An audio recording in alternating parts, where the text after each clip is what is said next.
약 21만 2천 명의 전체 신도 명단을 확보하였습니다. 오늘 각 지자체별로 명단을 전달할 것이며 이에 따른 조치가 신속하게 이루어질 것입니다.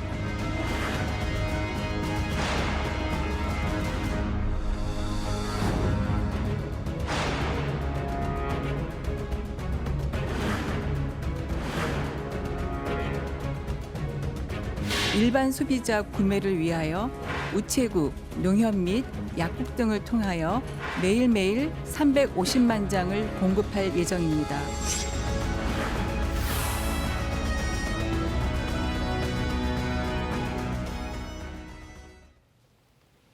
오늘 확진자가 160여 명 늘었는데 대구 경북 지역이 150여 명입니다.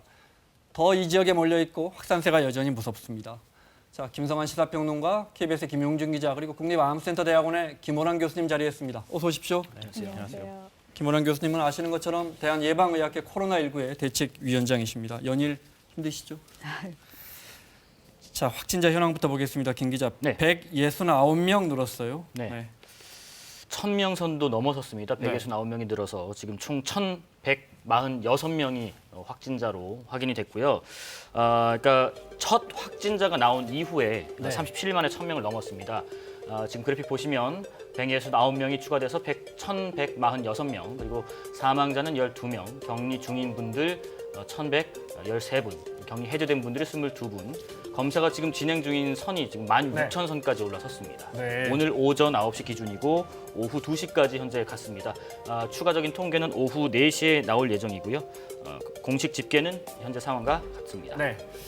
오전에 한 번, 또 오후에 한 번 이렇게 나오죠. 예, 그렇습니다. 네.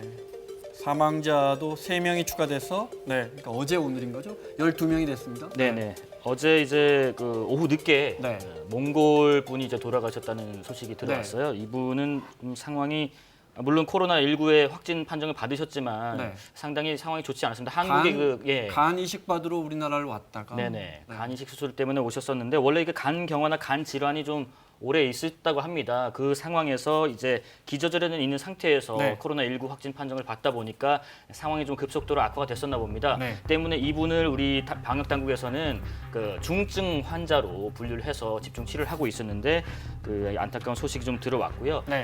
지금 뭐 그래픽 보시는 것 같습니다. 만성 간 질환으로 이렇게 돌아가신 몽골 환자분이 11번째 환자로 분류하고 있고요. 그리고 지금 오늘 공식적인 통계 아직까지는 집계되지 않았지만 오후 4시에 포함이 될 겁니다. 그 대구에서 신천지 대구교회 사례와 관련된 분 한 분이 또 사망했다는 소식이 그분은 들려서 그러면 집계되면 13번째입니까? 그렇게 됩니다. 이제 한 분이 더 늘어날 예정입니다. 현재까지는 또 공식적으로는 11분이고요. 오후 4시 그때 다시 한번 집계가 추가적으로 될 예정입니다. 지역 소식에서는 이미 소식이 전파됐습니다. 공식적으로 12명입니까? 11명입니까? 지금 현재 공식적으로는 12인데 오후에 한 명이 더 추가될 것 같다 이 말씀이시죠? 공식적인 집계는 아직 잡히지 않은 상태입니다. 알겠습니다. 중앙임상위원회입니까? 저기 우리 확진자들 진료하고 계시는 의사분들이 임상적인 결과를 그전에도 한번 발표했던 것 같은데 방금 전에도 발표했죠. 어떤 내용입니까? 기자회견이 저희 방송 시작 한 1시간 전쯤에 시작됐어요. 그 국립중앙의료원에서 있었고요. 주요 내용은 크게 두 가지입니다. 하나는 이제 그 사망하신 11분, 현재 공식적으로 11분 중에 7분이 이 대남병원 폐쇄병동에 있었던 분이었는데 그분들이 공통적으로 이제 폐에 오랜 좀 기저질환이 있었다고 해요. 그래서 이제 오랜 투병 생활을 하시다가 급속하게 상황이 악화되면서 이렇게 사망에 이르게 됐다라는 분석을 했고요. 그리고 이제 또 한 가지는 이제 그 외의 사망자 분도 만성 신부전 같은 이제 기저질환이 있었다. 그러니까 공통적으로 기저질환이 있던 분들이 코로나19에 걸리면서 상황이 급속도로 안 좋아지고 중증에서 이렇게 사망까지 이르게 되는 이런 경우가 있었다고 합니다.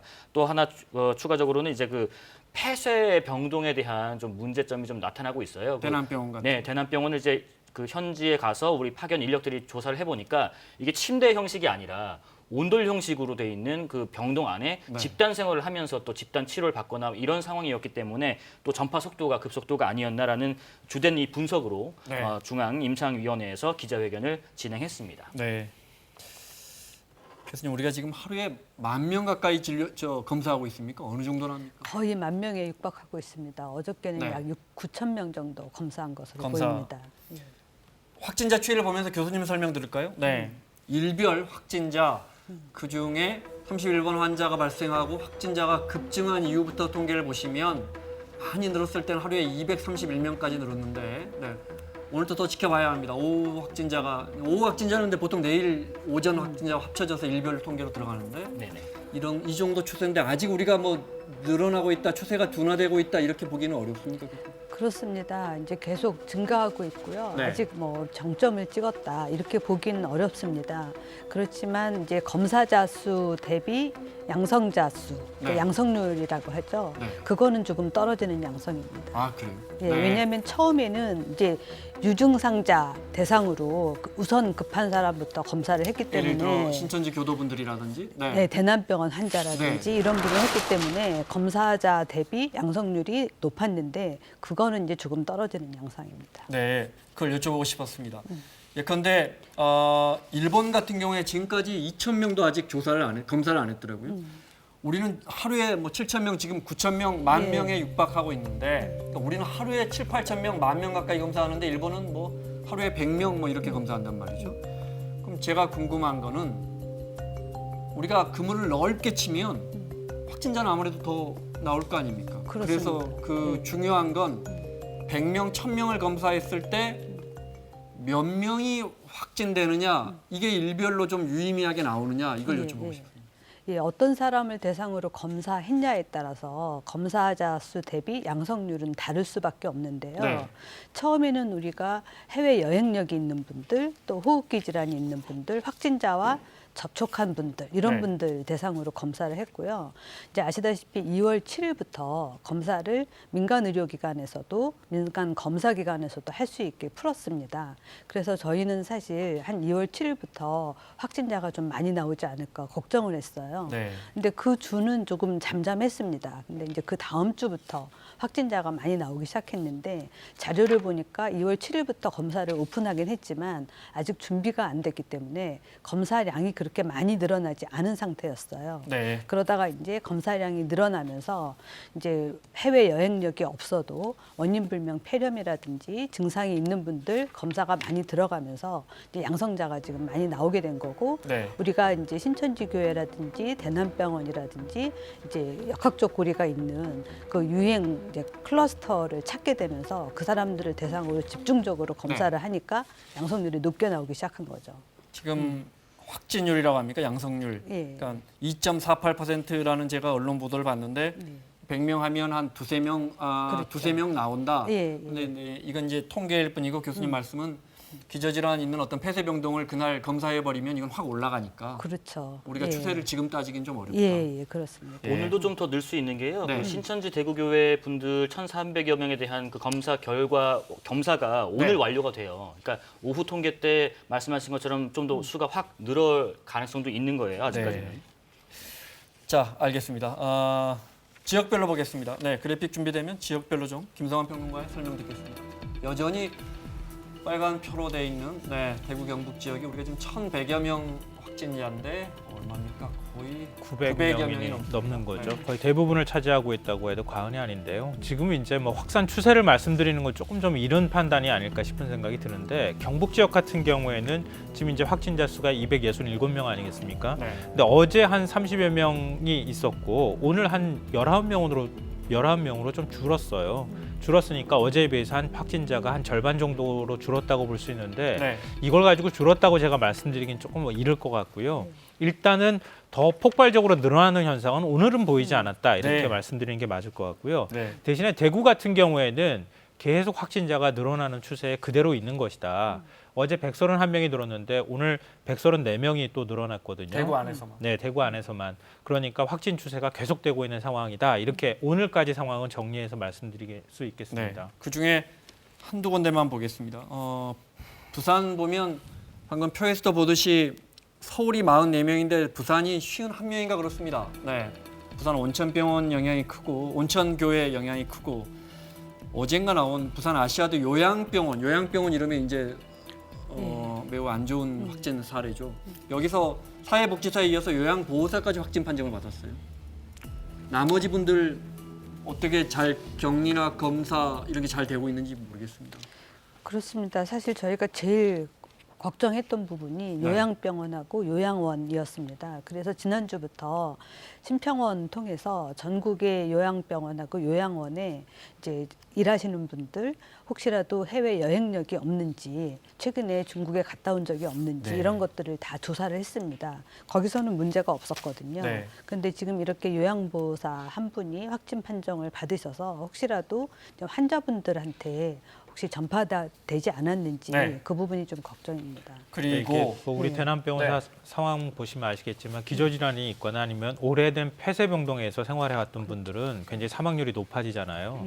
그러니까 요양병원이나 요양원 같은 경우에 특히 이제 아시아도 요양원 같은 경우에 병원 같은 경우도 비슷한 상황이 될 수 있기 때문에 굉장히 좀 방역 당국이 긴장하고 있는 상황이고요. 이런 경우에 이제 전문가들이 많이 조언하잖아요. 중증 질환자를 빨리 분리해서 집중 치료를 해야 된다. 네. 그래서 지금 부산 의료원 쪽으로 중증 환자들을 옮겨가지고 지금 네. 치료를 할 계획이라고 합니다. 청송교도소 교도관도 확진을 받았고 원인은 나옵니까? 오늘 정부가 그래서 지금부터는 이제 공공기관 움직임 몇 군데만 좀 살펴보겠습니다. 그래서 법무부가 교도소 직원들하고 재소자들하고 아예 접촉 안 하도록 오늘 조치했더라고요. 네, 경위 조치를 했고요. 경북 북부 제2교도소, 예전에는 청송교도소에서 불렀죠. 그쪽에 네. 있는 보안과 직원입니다. 20대 직원인데 이게 24일 오후에 이제 뒤늦게 이제 그 코로나19 확진 판정을 받은 겁니다. 근데 이분이 그 신천지 예배 모임에 뭐 여러 차례 참석했었고 대구 신천지 교인 집단 감염 사실 드러난 이후에도 이 교정 당국에 이를 알리지 않고 그 정상 근무를 하는 바람에 네. 지금 갑자기 이렇게 발칵 좀 뒤집어지게 된 거예요. 신천지 교인이시군요. 네네네. 네. 그리고 이제 13일부터 14일까지는 뭐 신천지 교회들과 자택에서 모임도 하기도 했었고 또 여러 가지 활동을 많이 하고 있었던 와중에 이렇게 수용자들, 그러니까 여기 그 청송 그 교도소 그 수용 당국에 재소자들이 한 450명, 네. 그리고 직원분들이 한 250명 정도니까 굉장히 많은 수의 분들과 접촉을 했지 않겠습니까? 네. 그런 상황에서 일단은 가깝게 접촉한 직원, 동료 직원 50명을 일단 우선적으로 격리 조치를 했고요. 네. 직원뿐만 아니라 재소자들 어떤 분들은 방에 다 나눠져 있는데 비교적 안전한 거 아니냐 하는데 기본적으로 집단 배식하잖아요. 그렇습니다. 그렇죠? 네. 코로나 때문에 구치소 수용자가 형 집행정지로 석방되는 일까지 있었군요. 예, 이건 대구 어디입니까? 네. 대구 구치소에 대구라서. 예, 네. 구치소에 이제 수감된 사람인데요. 네. 절도죄로 복역 중이었습니다. 그런데 이 몸이 좀 좋지 않아 가지고 바깥에 외부 병원에 가서 진료를 받았는데 마침 네. 또 그 병원 간호사가 확진 판정을 받은 거예요. 그러니까 밀접 접촉자로 분류가 돼서 지금 다시 구치소로 들어오게 되고 거기 안에서 생활하면은 지금 교도소 말씀 잠깐 하셨지만 굉장히 접촉도가 많아질 수밖에 없거든요. 특히 혼자 생활하는 게 아니라 우리나라 교도소나 구치소는 좀 상황이 열악하다고 많이 얘기하잖아요. 그래서 이 검찰 쪽에서 바라볼 때 계속 구치소에 두는 것보다 차라리 형 집행정지로 바깥으로 내보내서 집에서 자가격리하는 게 낫겠다 네. 이렇게 판단을 했습니다. 하나만 더요.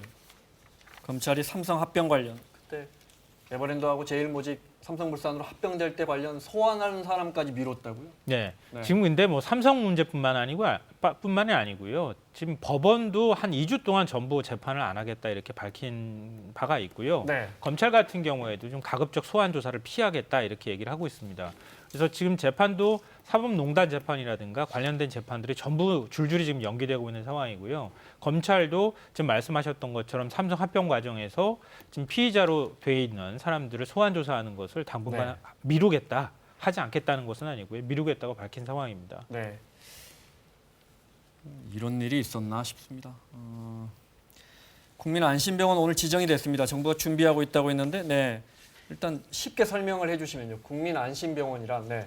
그러니까 기본적으로 우리 지금 코로나19 같은 경우에는 그 호흡기 질환이잖아요. 근데 병원에 환자가 들어올 때 호흡기 질환 환자가 바로 응급실로 들어오면 응급실 자체가 폐쇄되는 네. 일들이 발생하고 병원에서 의료 공백이 생기지 않습니까? 왜냐하면 의사나 간호사들이 전부 격리 조치되기 때문에 네. 그러니까 병원에 들어올 때부터 아예 호흡기 질환자는 분리해서 출구를 달리하는 겁니다. 외래 진료도 달리 받고요. 네. 그러니까 호흡기 질환자가 병원에 들어왔다고 해서 병원 자체를 폐쇄하거나 이런 일들을 없도록 하겠다. 만약에 축구를 하다가 다리를 심하게 다치신 분이 있으면 국민안심병원에 지정된 병원이 우리 동네에 있다. 그러니까 여기 가면 호흡기 질환, 뭐 기침 나와서 혹시나 몰라서 검사 받으신 분들하고는 전혀 동선과 검사받는 치료받는 공간이 전혀 다른 병원이다 이렇게 예, 이해하면 되겠습니까? 그렇습니다. 그런 의미에서 안심병원이라고 하는 겁니다. 네. 이번만 지정하는 게 아니고 계속 지정해 나가는 거죠. 네, 그리고 이미 지금 전국에 91개 병원이 안심병원으로 지정이 돼 있고요. 네. 그중에 92%가 이미 진료를 시작을 했습니다. 안심병원도 종류가 크게는 두 가지인데요. 네. 호흡기 전용 외래구역만 운영하는 곳이 한 55곳 정도가 되고요.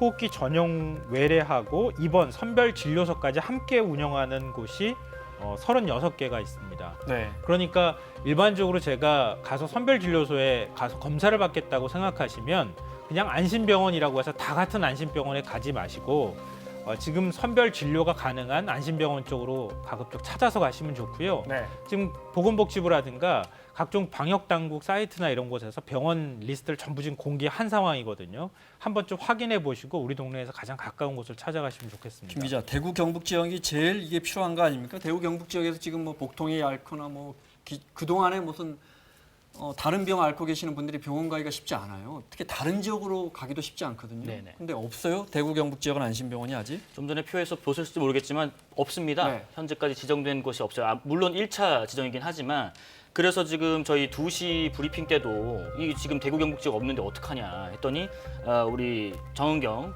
본부장은 이런 얘기를 했습니다. 경북은 신청 지역이 있나 봐요. 이렇게 네. 안심병원으로 지정해 달라는.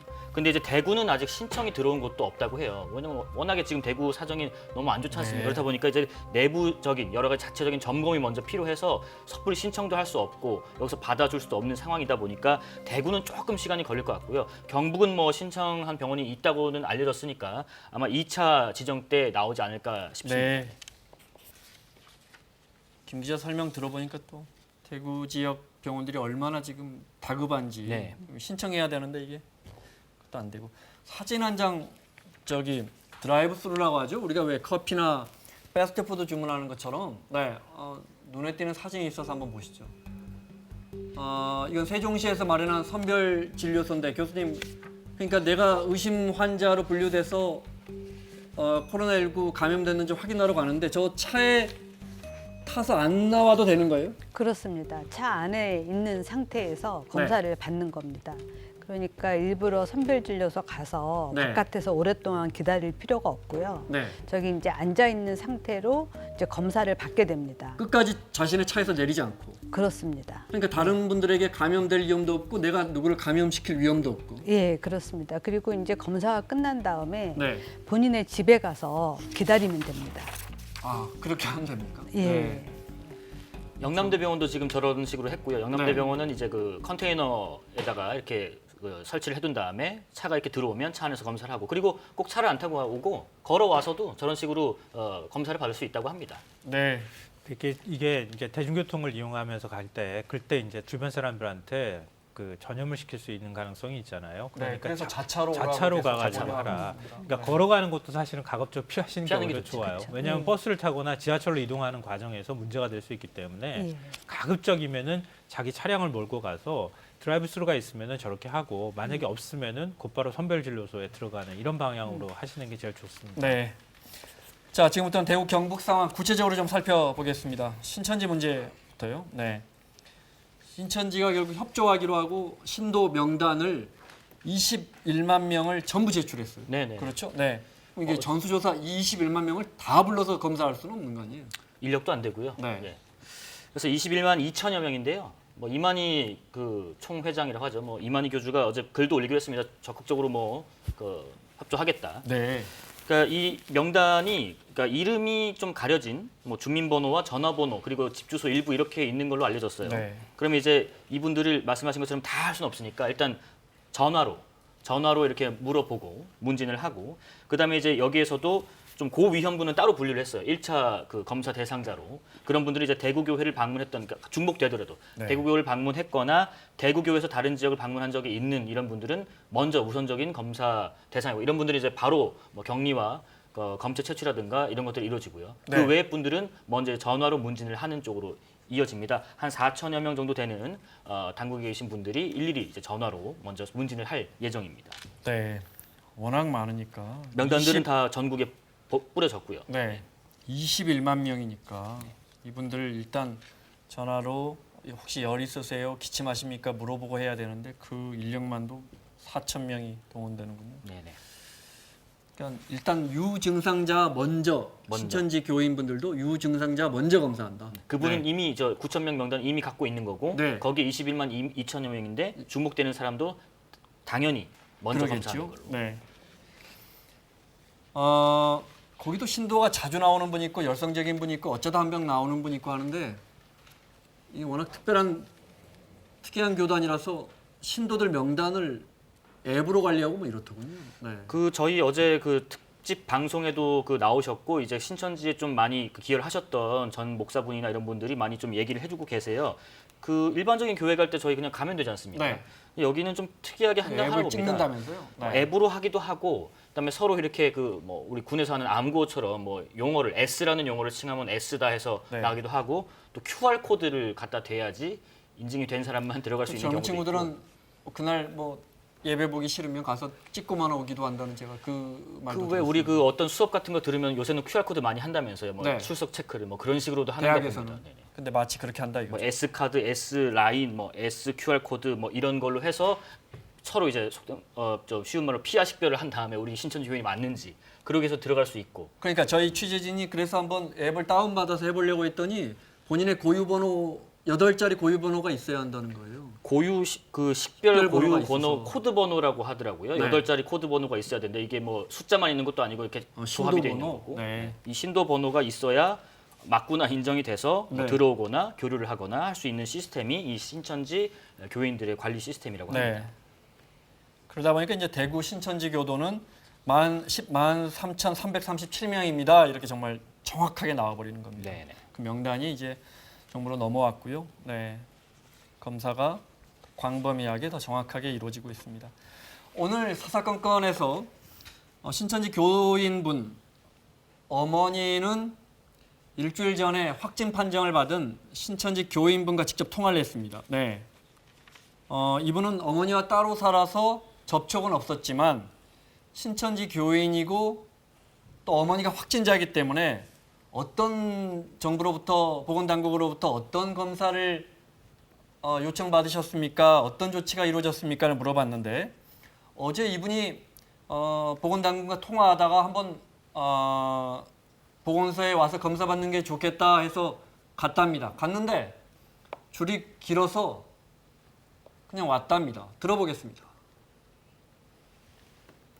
어머니 그 병을 좀 물어보다가 어머니하고 접촉한 사실이 있냐고 물어보시길래 그렇다고 그러니까 보건소에 가서 받아보는 게 어떻겠냐고 그러길래 갔거든요. 근데 보건소에서 사람이 너무 많아서 그냥 왔거든요. 검사 받으러 오라고 아직 연락은 없었고요. 예, 왔어요. 장이 안 지킬 시에는 벌금이 부과되고 뭐 이런 식으로 뭐 사람이 좀 많더라고요. 한 30분 대기 타고 있었나? 그러다가 그냥 저는 아픈 곳이 없어가지고 또 제가 또 자가격리 대상자고 하니까 걸어갔거든요. 돌아올 때도 이렇게 산길로 돌아갔거든요. 확진자 아들이라는 걸 인지했습니까? 그거는 제 얘기를 안 했습니다. 앞서 김 기자 설명처럼 일단 유증상자 위주로 하다 보니까 이분이 아직 검사를 안 받으신 것 같아요. 지금 교수님 보시기에 혹시 우리 매뉴얼에 뭐 다소 부족한 점이 있거나 교수님 보시기엔 어떻습니까? 일단 유증상자 위주로 검사를 하고 있고요. 네. 지금 이분은 이제 증상은 없는 것 같아요. 그러니까요. 그렇지만 이제 확진자와 접촉을 했기 때문에 네. 자가격리를 이제 명을 받은 거고요. 자가격리 중에 이제 증상이 있으면 우리가 검사를 하도록 하고 있거든요. 네. 그래서 자가격리를 일단 잘 지키시면 될 것 같아요. 본인 말씀은 잘 지키고 있다고 하시고 어제 검사를 받으러 가서 그냥 왔지만 왔다 갔다 할 때도 물론 차를 안 가져가셨지만 산을 넘어서 사람들 안 만나려고 이렇게 했다는 거예요. 제가 궁금한 거는 규정은 그렇다 하더라도 보건당국에서 이분을 스크린할 때 어머니와 따로 사니까 별다른 접촉이 없더라도 어머니가 확진자고 가족 중에 3명이 신천지 교도인데 이런 분은 검사를 지금쯤 일주일 전에 어머니가 확진 판정을 받았으면 지금쯤은 검사를 받았을까 했더니 안 받았단 말이죠.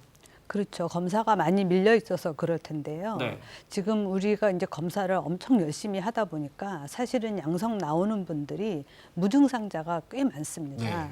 그래서 이제 그 무증상자도 그렇지만 이제 바이러스를 이제 내보내서 전파할 수 있을 것 같다라는 증거들이 나오고 있어서 네. 무증상자라 하더라도 지금 격리를 하고 있는데 이분들은 이제 증상이 없으니까 딱히 치료할 건 없는 거예요.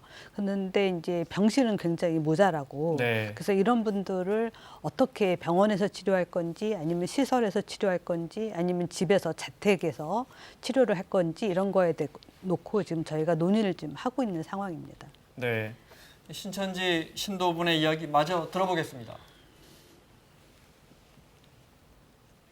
보건당국에서 잘 전달만 됐다면 신천지 교도였고 어머니가 확진자라는 사실이 선생님이 검사 받을 때 알고 있어야 되는 거잖아요, 보건소에서. 제가 말을 안 했기 때문에 보건소 직원들은 뭐 잘못이 없을 것 같고요. 주변 신천지 신도 중에서도 불가피하게 검사를 피하는 일부 동료들이 있다고도 신천지 이야기했는데요. 안에서도 부모님이 아시면 안 되는 청년들이 많거든요. 연락 안 되고 그런 상황이 발생된 이유가 있어요. 제 그 아는 분도 청년인데 그 자매님은 이제 부모님이 아시면 큰일이 나거든요. 그런 게 있어가지고 검사를 좀 피하는. 이 종교단체의 특수성 때문에 사실 여러 번 나온 이야기입니다. 네. 그런데 이제 내 주변에도 이런 분이 있다라는 말이고, 그렇지만 하여튼 그동안에 나온 통계를 보면 거의 다 접촉해서 우리가 증상을 보이는 분들을 검사를 하고 있는 건 맞는 것 같아요. 네, 맞습니다. 근데 참 이제 어려운 문제인데요. 왜냐하면은 제일 우려되는 점이 바로 이런 거잖아요. 그러니까 예를 들어서 내가 신천지 교인이라고 하는 거, 신도라고 하는 거를 공개하기를 꺼려 한다거나 네. 아니면 지금 이제 앞서 교도관 얘기도 잠깐 나왔던 것처럼 계속 끝까지 확진받기 전까지 자기를 숨긴다는 거예요, 신분을. 그러니까 이건 기존 교단에서 이단으로 규정하고 또 아주 독특한 포교 방식 때문에 기존의 이제 기독교 교인을 자꾸 신도로 만드는 과정에서 서로 간의 갈등이 빚어지면서 이런 일들이 네. 벌어지는 거거든요. 실제 그동안에도 사실 물론 다수의 교인분들은 적극적으로 협조하고 있고 우리 그렇게 믿고 있습니다. 그런데 사실은 계속 아니다고 하고 말하지 않았다가 일이 커진 다음에 내 신천지 교도입니다라고 하는 경우가 많았단 말이에요. 그래서 저는 좀 그런 생각을 좀 해봤는데요. 네. 왜 신천지만 이럴까 이런 생각을 해봤거든요. 근데 일반적인 교회는 교단에 소속돼 있다 하더라도 각각의 개별 교회가 중심이 돼서 예배를 보고 하고 그러잖아요. 근데 신천지 같은 경우에는 교단의 강력한 어떤 일관된 통제하에 있었다는 거예요, 사람들이. 그러니까 사람들 간에 전국적인 모임이 이루어지기도 하고 지역별 모임에도 참석하기도 하고 이런 뒤섞이는 현상들이 많이 나타났다는 거죠. 그런 면을 좀 주목해 봐야 될 것 같고, 또 하나는 이제 교인으로 인정받기 위해서는 이제 교육생 얘기도 잠깐 나왔던 것처럼 일정하게 예배를 참석하지 않거나 아니면은 교육 과정을 수료하지 않으면 교인으로 인정받지 못하는 게 있었는데 네. 그 교육생이라고 하는 사람의 명단이 지금 잘 파악이 안 된다는 거예요. 그런 문제에 있어서 이걸 어떻게 할 거냐 이런 문제인데요. 저는 신천지 교도분들께 좀 자꾸 우리가 얘기를 할 필요가 있다고 생각하는데요. 지금 이제 21만 명 교인들, 그러니까 신도 명단을 제출했다고 하는데 이름은 지금 가렸다고 하지 않습니까? 그러니까 전화를 줬을 때 보건당국에서 증상이 없으면 없다고 얘기하고 솔직하게 얘기해 주길 네. 바란다. 그리고 만약에 유증상, 증상이 나타났을 경우에 안내에 따라서 신원은 보호해 줄 테니까 가서 검사를 받도록 이렇게 하는 방안으로 자꾸 좀 개방적인 방안으로 끌어내는 작업을 좀 해야 되지 않을까 싶습니다.